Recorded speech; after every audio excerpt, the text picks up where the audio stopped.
Mntanomhle, ndinayo lento yobona ubungqondo ncinci kurhulumente oxhuzula ikhala.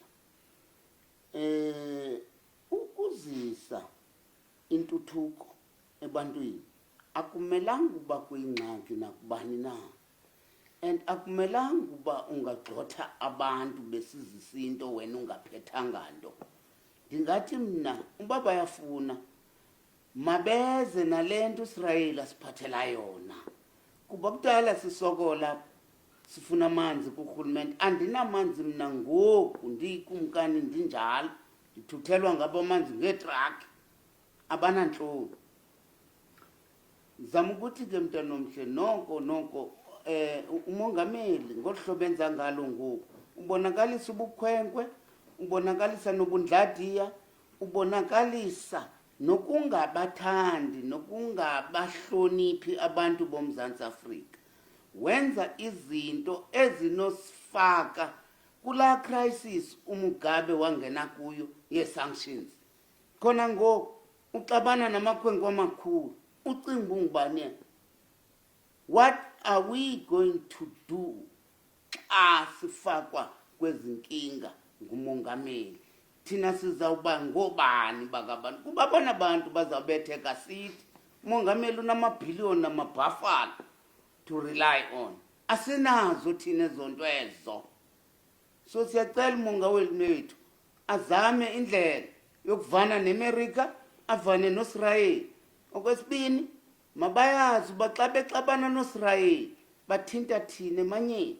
Kuba ndikhula ndingumhedeni kodwa mhla ndatyhilelela ndayazi into ethi xabana noIsrael unyola uThixo elidlwini.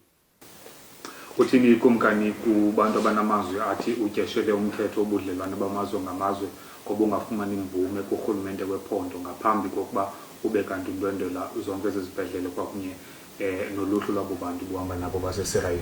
Ngaphandle koba urhulumente usiphatha njengengqeqe, asizongqeqa kokumkani accountable kuloo nto. Uba ngabe urhulumente ufuna sibe accountable entweni, funeka sibe zii-signatories kuloo nto ukwenzela uba nathi sithi we will comply with that. But zikhona izinto esingenawukomplya ngazo kuba singaba nenizwa. Asingobahambi, asingobangqibi, singaba lapha. And I know as well as politicians early, constitution or no constitution, there is no constitution that can degrade. Constitution elizwe lam yehlise amagunya wobukumkani esibuphiweyo ngamasiko nezithethe wethu. Awukho umthetho oselungelweni lo exista lobakho xa ngaba uchitha amasiko nezithethe. Kuba lonto yi-legal right le enshrined in the Bill of Rights. So njani uba uzawu-enshrina into in the Bill of Rights uyoyiphikisa kwenye chapter? And yeyiphi le chapter kwi-constitution enciphisa amagunya ekumkani? Decisively ithi ndiyanciphisa okanye ndiyexutha. And amagunya ekumkani awa-existi ngomthetho obhaliweyo okanye oqingqiweyo, a-exista ngokwamasiko nezithethe ezibunjiweyo bubuzwe ukuvela embo. Okokugqibela kumkani, kungoku nje sivuke namhlanje sisithi into biziphathamandla zezibhedlele eMthatha General neNelson Mandela Academic Hospital kusungulwe uphando kurhulumente wephondo laseMpuma Koloni uzama ukuphumanisa into yoba kwenzeke njani into yoba kubekho i-delegation yaseSirayeli ehamba iyotyelela ezo zibhedlele ngaphandle kokuba babe kanti bayasabela okanye iqala bayaleza kurhulumente wephondo. Ingaba wena ukwicala lezo ziphathamandla zezo zibhedlele? Ndikwicala labo kakhulu kuba balandela umthetho wekumkani, kucele ikumkani. Bebengenawuze bathi hayi nanina kukumkani ngaphandle nje kwesidenge nomgqutsuba we-ANC.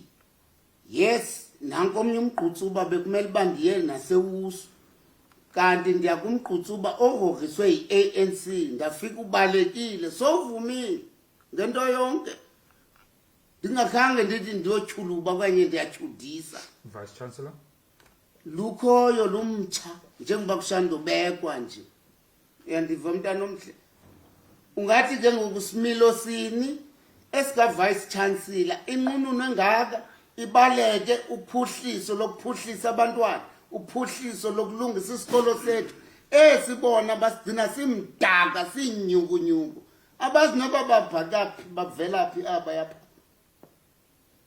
thina sifuna ulungisa obobudenge babo umuntu ubaleka nokulungiswa